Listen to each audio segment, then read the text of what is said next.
Vá abrindo a sua Bíblia em Provérbios 9:10.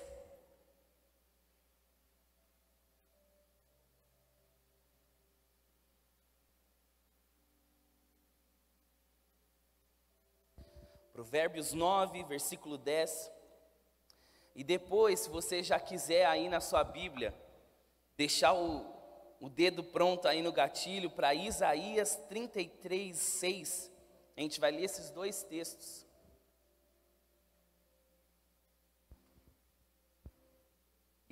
Provérbios 9, 10 e Isaías 33, versículo 6.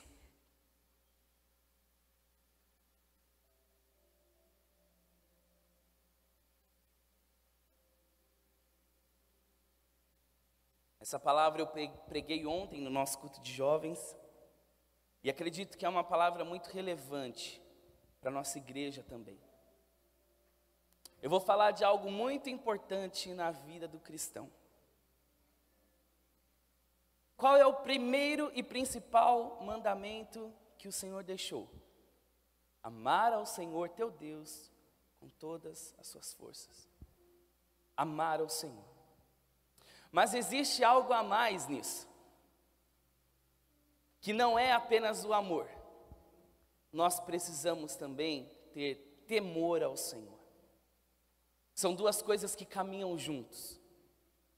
O temor ao Senhor é extremamente necessário na vida do cristão. E a gente vai falar um pouco sobre isso nessa manhã. Provérbios 9:10 diz assim, a parte A do versículo: o temor do Senhor é o princípio da sabedoria. E em Isaías 33, 6 vai dizer: ele será o firme fundamento nos tempos a que você pertence, uma grande riqueza de salvação, sabedoria e conhecimento. O temor do Senhor é a chave desse tesouro. Os dois textos, ambos os textos dizem: o temor do Senhor traz sabedoria. Muitos cristãos acham que o temor ao Senhor é algo do Velho Testamento. Hoje não precisamos mais temer ao Senhor. Errado. Ainda na Nova Aliança, precisamos temer ao Senhor. E isso não exclui o amor ao Senhor. O amor é completamente necessário. Existe um pregador que eu gosto muito, que ele diz que o temor ao Senhor é o nosso paraquedas reserva. Nenhum paraquedista salta de um avião pensando em usar o paraquedas reserva. Nenhum. Ele abre quando necessário. Quando o paraquedas principal falha, aí ele abre o reserva. E o temor ao Senhor é a mesma coisa. O nosso paraquedas principal é o amor. Nós precisamos amar a Deus. Mas eu e você temos uma natureza caída, uma natureza pecaminosa, e o nosso amor falha. E quando o nosso amor falha, o temor ao Senhor entra para nos manter na linha. E isso é extremamente necessário. A Bíblia vai dizer que o amor é o ingrediente indispensável para a obediência. Em João 14 vai dizer assim: aquele que tem os meus mandamentos e os guarda, este é o que me ama. Mas também a Bíblia diz que o temor é o ingrediente necessário para o aperfeiçoamento na santidade. Em 2 Coríntios vai dizer: ora, amados, pois que temos tais promessas, purifiquemo-nos de toda imundícia da carne e do espírito, aperfeiçoando a santificação no temor de Deus. Entende como o temor ao Senhor é algo extremamente necessário hoje em dia? Hoje, na nova aliança, a Bíblia diz que sem santidade, ninguém verá Deus. Não existe, gente, cristão que não se santifica. A santificação é um processo obrigatório do cristão. Jesus, quando você o aceita, você abre a porta. Mas até o dia do Senhor, o dia em que Ele vai vir buscar a sua igreja, existe um caminho que precisa ser trilhado. E esse caminho se chama santificação. E a Bíblia é bem clara que o temor ao Senhor aperfeiçoa o processo da santificação. Só que hoje a gente vive num tempo em que o amor virou um Deus. A gente precisa entender, Deus é amor, amor não é Deus. C.S. Lewis, o homem que escreveu Crônicas de Nárnia, né? Quem conhece aí Crônicas de Nárnia, é um escritor cristão, e ele dizia, quando o amor se tornar um Deus, o amor se tornará o próprio inferno. E hoje, o amor está virando um Deus. Tudo é amor. Aceitar é uma questão de amor. Se você não aceita, você não ama, e as coisas não têm relação. E isso tem entrado dentro da igreja, tem entrado na mente das pessoas, onde Deus é apenas amor. E por isso não precisamos temê-lo. E aí muitas pessoas falam, não, temor ao Senhor é algo para a velha aliança, não é para a nova aliança. Mas Jesus, em Lucas 12, do versículo 4 ao 5, ele diz assim: eu digo a vocês, meus amigos, não tenham medo dos que matam o corpo e depois nada mais podem fazer. Mas eu mostrarei a quem vocês devem temer. Temam aquele que, depois de matar o corpo, tem poder para lançá-lo ao inferno. Sim, eu digo a vocês, a esse vocês devem temer. A Bíblia é clara, o temor ao Senhor não é algo para o Velho Testamento, é algo que vale para agora. Ele é o aperfeiçoamento da nossa santificação. E a gente precisa entender a Bíblia por um todo. A Bíblia fala sobre o amor ao Senhor? Fala. O Senhor perdoa? Perdoa. Ele é misericordioso? Sim, Ele é. Mas a gente, muitas vezes, está muito focado em um aspecto do que Deus é e esquece o restante. Por quê? Hoje a gente vive numa sociedade, e muitos cristãos estão assim, que eu abro a Bíblia, mas eu só aplico aquilo que eu gosto. O que eu não gosto, eu jogo fora. Existe até o cristão que quando você vai falar para ele, não, mas não é assim, a Bíblia diz isso. E o cristão te solta, mas eu não concordo. Eu falo para os jovens, irmão, Deus não está ligando para a sua opinião, se você concorda ou não com o que Ele está ensinando, com o que Ele está mandando. Se a palavra dele diz que é e ponto final. O nosso Deus não muda. Em Salmo 119 diz, a soma da tua palavra é a verdade. Não temos como pegar partes da palavra de Deus e dizer que aquilo é a verdade. Não, a gente precisa pegar tudo. Precisamos pegar tudo. Então a gente não pode ver Deus apenas num aspecto do que Ele é. A gente precisa entendê-lo e vê-lo como um todo. Romanos 11, 22 diz, considerai, pois, a bondade e a severidade de Deus para com os que caíram. Considerai, pois, a bondade e a severidade de Deus, para com os que caíram, severidade, mas para contigo, a bondade de Deus, e se nela permaneceres, de outra sorte, tu também será cortado. Então o que Deus está falando aqui? Para aqueles que caíram na fé, eu sou severo. Mas para aqueles que se mantêm na fé, eu sou bondoso. E você que permanece na fé, se não andar no caminho, vai ser cortado. O texto mostra dois aspectos de quem Deus é. Ele é bondoso, mas Ele também é severo. E o temor ao Senhor, ele está muito ligado a este entendimento. Entender que quando eu desobedeço, existe uma correção que vai vir sobre mim. Quando eu desobedeço, existe um juízo de Deus que vem sobre minha vida. E a gente precisa entender esses dois lados de Deus. Deus é amor, mas Ele também é justiça. A gente cantou aqui, que Ele odeia a iniquidade. Mas a gente está tão focado apenas no Deus amor, que a gente esquece que Ele é um Deus justo. E a gente deixa de temê-lo. Um pai que ama o seu filho, ele o ama, mas existe hora que ele precisa ser mais severo. Tem hora que ele precisa pegar no pé para trazer de volta.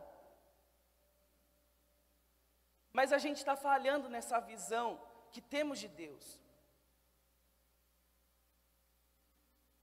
A gente está falhando nisso. Hebreus 12 diz: por isso, recebendo nós um reino inabalável, retenhamos a graça pela qual sirvamos a Deus de modo agradável, com reverência e santo temor, porque o nosso Deus é fogo consumidor.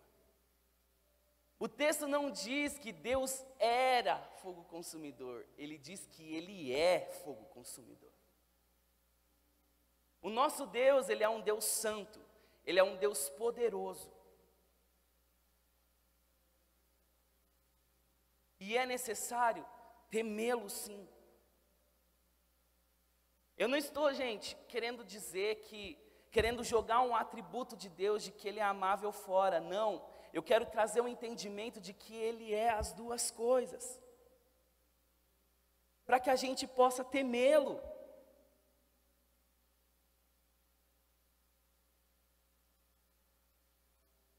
Eu vi um pastor uma vez, ele viu dois irmãos da igreja discutindo, Deus é bondoso ou Deus é severo? E os dois discutindo, com textos bíblicos, mostrando textos e tudo mais. E o pastor, o que está acontecendo aqui? Ah, pastor, a gente está discutindo se Deus é bondoso ou Ele é severo. Ah, o pastor, eu tenho duas respostas para isso. Aí eles falaram, qual? Primeiro, Deus é as duas coisas. E segundo, depende.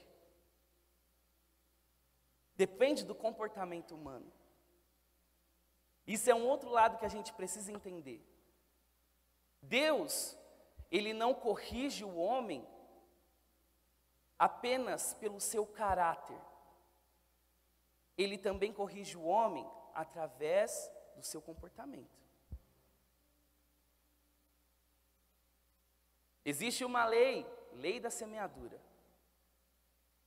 A lei da semeadura, a gente muitas vezes só joga ela para o lado bom. Mas existe o lado ruim da semeadura também.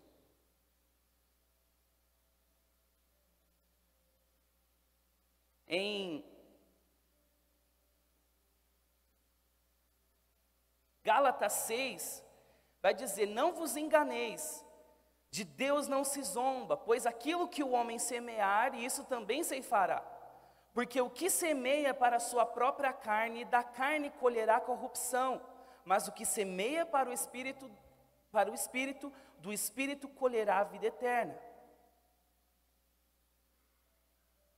Em Colossenses 3 diz, tudo quanto fizerdes, fazei-o de todo o coração, como para o Senhor e não para homens, cientes de que recebereis do Senhor a recompensa da herança. A Cristo o Senhor é que estáis servindo, pois aquele que faz injustiça receberá em troco a injustiça feita, e nisso não há acepção de pessoas. A gente vê em ambos os textos que existe uma recompensa, e ela não vem apenas do caráter de Deus, ela vem do comportamento humano, das escolhas do homem. Não tem como a gente escolher um caminho mau esperando colher coisas boas. Não existe a gente fazer escolhas ruins e esperar recompensas boas dela. Não, isso nunca vai acontecer. Aquele que vive pelo Espírito de Deus será abençoado. Aquele que não vive, não terá bênçãos. A gente precisa compreender isso. A gente precisa. Só que a gente muitas vezes acha que o juízo de Deus, correção de Deus, era coisa do Velho Testamento. Deus hoje não existe mais juízo de Deus. Mas esse pensamento está errado. Em 2 textos no Novo Testamento, a gente vai ver juízo de Deus. Ananias e Safira mentiram para os apóstolos ao entregar uma oferta. O que aconteceu com eles? Os 2 caíram mortos no chão. Eu não vejo isso nada além de juízo. Existe um texto em Apocalipse, quando Deus fala de uma mulher chamada Jezabel, e ele diz assim, dei-lhe tempo para que se arrependesse. Ela, todavia, não quer arrepender-se da sua prostituição. Eis que a prostro de cama, bem como em grande tribulação, os que com ela adulteraram, caso não se arrependam das obras que ela incita. Matarei os seus filhos, e todas as igrejas conhecerão que eu sou aquele que sonda mentes e coração, e vos direi a cada um segundo as vossas obras. O apóstolo Pedro, ainda nas suas cartas, vai dizer que o juízo de Deus começa pela tua casa. E a gente está vivendo um cristianismo banal. Porque achamos que Deus é todo amor. Que você está pecando, que você está errando, e Deus está no céu assim, ai, tadinho do meu filho. Ai, tão burrinho, fazendo escolha tão errada, tadinho. Irmão, Deus não está olhando para você assim.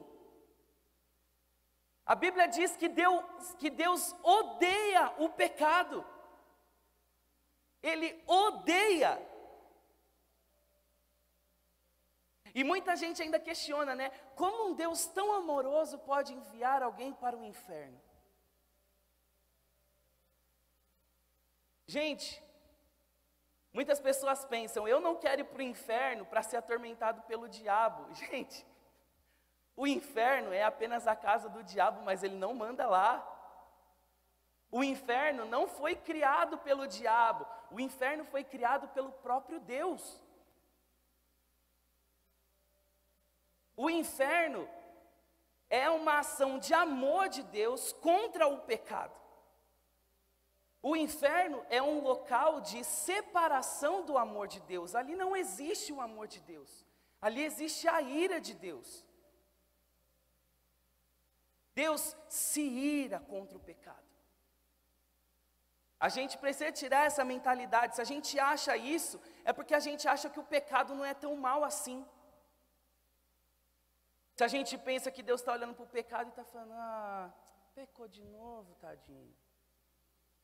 A gente cantou, ele é o leão de Judá. Ele não é um leão da Argentina lá que você vai e fica lá acariciando ele, abraça o leão. Não. Ele é chamado de leão porque ele é poderoso, ele é grandioso, ele é justo. Meus irmãos, João, apóstolo João, o cara deitava no peito de Jesus. Jesus na cruz entregou Maria aos cuidados de João. Ele podia ter entregado para Pedro, podia ter entregado para Tiago, para qualquer um outro, mas ele entrega para João. E aí, anos depois, João está na ilha de Patmos e João vê Jesus. O que você esperava? Que João corresse para Jesus dando um abraço. Que saudade, Jesus. E é isso que acontece? João vê Jesus em grande glória, com fogo nos olhos, com a voz, no som de muitas águas, e João cai morto no chão. Cai como um morto no chão. João, meu irmão, que deitava no peito de Jesus.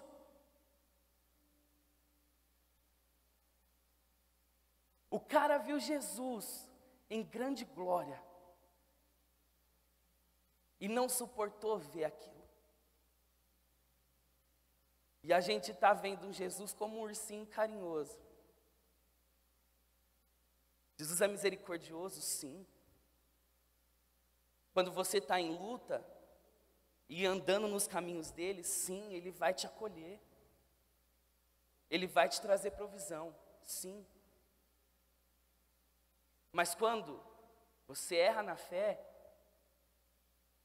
quando você falha, não é dessa forma que ele vai te ver.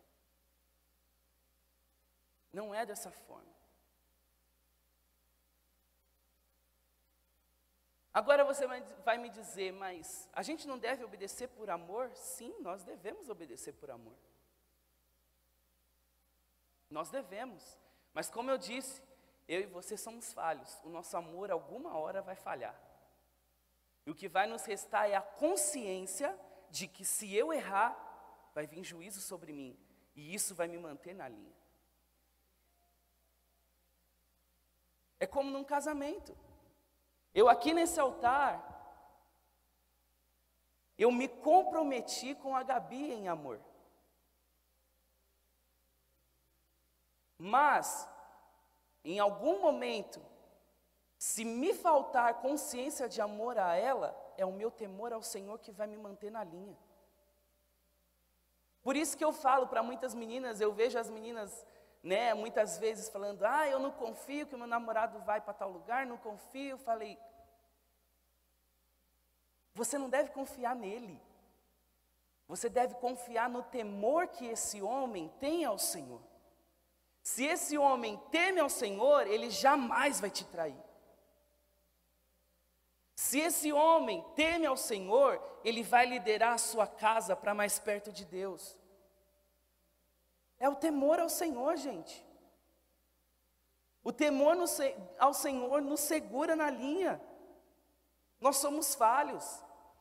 E até falei ontem para os jovens, a gente, muitas vezes o ser humano, ele tende a montar em cima de pessoas extremamente bondosas. Se aproveita da situação. Agora, o que impediria da gente fazer isso com Deus? E a gente já vê isso. Cristãos que falam que Deus é amor, vivem uma vida banalizada e acham que está tudo certo. Porque Deus me ama, Deus me perdoa. Não. Deus odeia o seu pecado, meu irmão. Ele ama os seus filhos. E Ele quer uma igreja pura e limpa. É isso que Ele deseja. Na parábola das virgens, 5 deixaram a lamparina apagar, as outras mantiveram acesas. Quem entrou no casamento? Não foram todas. O nosso Deus é santo, e Ele exige santidade da minha e da sua parte. O céu é um lugar santo. Lá não entra pecado. E Ele deseja de mim e de você pureza. Para que possamos viver com Ele lá. E a gente precisa compreender tudo isso. Mas, o juízo divino, ele não é a primeira escolha de Deus. A gente precisa entender. O juízo, a correção de Deus, ela não é a primeira escolha que Deus faz. Antes de tudo, vem a misericórdia. Em Tiago vai dizer, a misericórdia triunfa sobre o juízo. Olha como as coisas hoje são. A gente olha a misericórdia e exclui o juízo.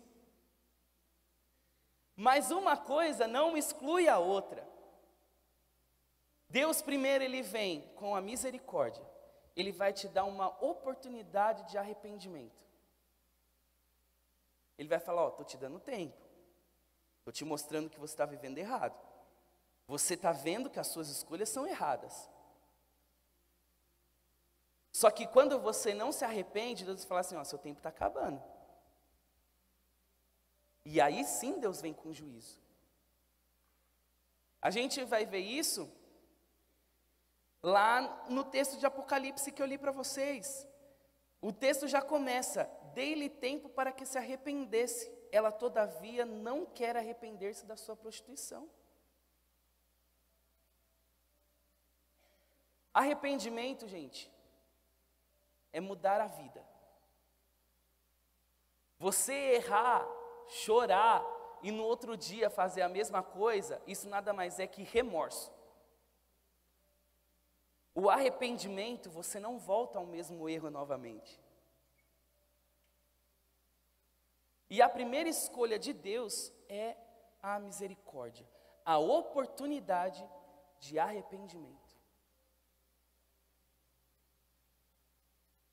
Só que muitas vezes a gente não aproveita esse tempo. E é isso que eu falo sobre a falha do cristão, ao não temer ao Senhor, achar que temer ao Senhor é coisa do Velho Testamento. Sabe por quê? Porque aí você continua na sua vida e você não se arrepende e acha que está tudo certo, está tudo ok, mas não está. Quando temos o temor do Senhor, a primeira oportunidade de arrependimento, a gente se arrepende, porque a gente fala assim, eu não quero sofrer com o juízo de Deus. Eu não quero necessitar da correção de Deus.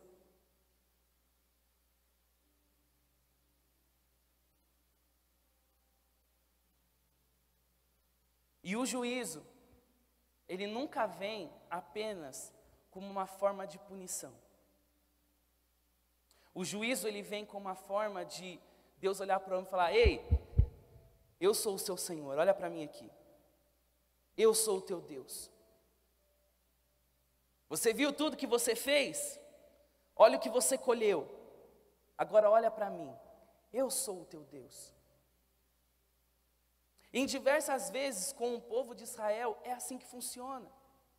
Eu até falo, comento com meus pais, com a minha mãe, como o povo de Israel parece que o povo era burro. O povo de Israel andou com Deus no deserto, viu toda a provisão do céu, e ainda assim murmuraram.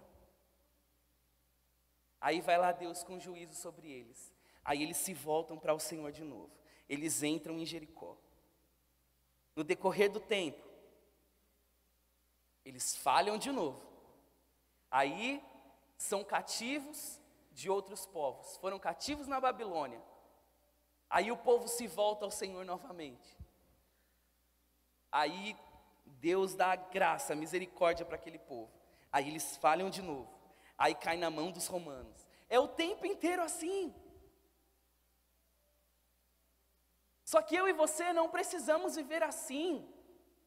Nós temos algo muito poderoso dentro de nós, que é o Espírito Santo. Irmãos, a graça, ela não vem apenas para te salvar, ela vem para te capacitar. A lei no Antigo Testamento, ela não purificava o homem. O único papel da lei era mostrar ao homem o quanto ele era falho. Sabe quando você vai para uma sala que está toda empoeirada e você começa a passar a vassoura? O que vai acontecer? A poeira vai subir e vai cair no chão novamente e vai continuar sujo. Essa era a lei. A lei mostrava ao homem, tá vendo? Vocês são falhos. Mas vem a graça de Deus. A graça de Deus, ela além de te limpar, ela te capacita a viver uma vida santa. O que a lei não conseguia fazer. Então, meu irmão, aproveite desse benefício. Quando o Senhor vir com o tempo de arrependimento, arrependa-se. Tema o dia do juízo. Eu até brinquei, tem gente que fala assim, só Deus pode me julgar, e não tem medo nenhum disso.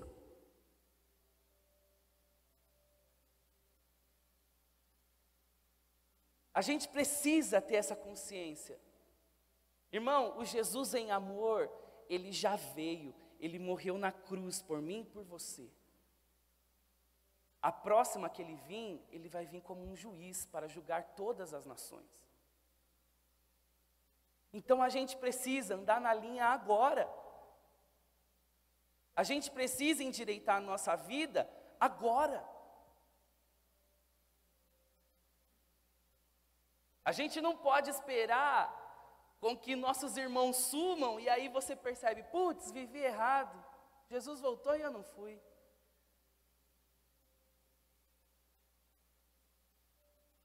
Precisamos temer ao Senhor. O temor ao Senhor aperfeiçoa a nossa santificação. E a santificação, ela é algo extremamente necessário para o cristão. Não existe cristão sem santificação. Não existe. Cristão que não se santifica não é cristão. Santificação é um processo obrigatório do cristão. A santificação é o que vai te limpar. A santificação é o que vai fazer você fazer as escolhas certas para andar com Deus. Só que somos falhos. O nosso amor ao Senhor, algum momento vai falhar. E o que vai nos restar é temor a Deus. Temor ao Senhor. E a gente precisa ter isso em nossa mente. O Senhor é bondoso. Ele é bom. O tempo inteiro Ele é bom. Mas quando Ele precisa ser severo, Ele é severo. Ele age com bondade com os seus filhos. Mas para aqueles que desistem da fé, Ele não é bondoso. E o meu desejo nessa pregação é criar em você um temor ao Senhor. Criar em você a consciência de quem é Deus, no seu todo, e não em parte dele. Hoje, se a gente abre o YouTube, se a gente abre a internet, a gente vai ouvir falar sobre o amor de Deus em todo lugar. O amor de Deus você já conhece muito bem. Hoje, eu quis te mostrar um outro aspecto de quem Deus é, para que você entenda Ele por completo. Ame-o pelo amor que Ele tem em você, corresponde esse amor. Mas também tema, porque Ele é justo. Eu queria convidar você a ficar de pé nesse momento.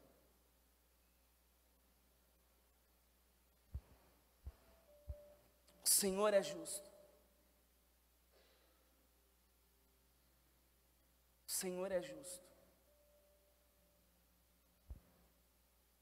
Nosso Deus é poderoso, Ele é santo, Ele é glorioso. E exige reverência da nossa parte.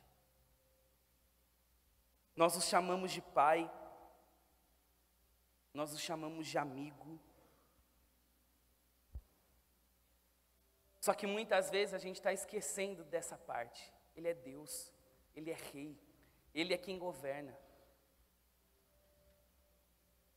E a gente, não tenho nada contra, irmão, há músicas que chamam Deus de você, mas o problema está quando a gente chama de Senhor qualquer outra pessoa.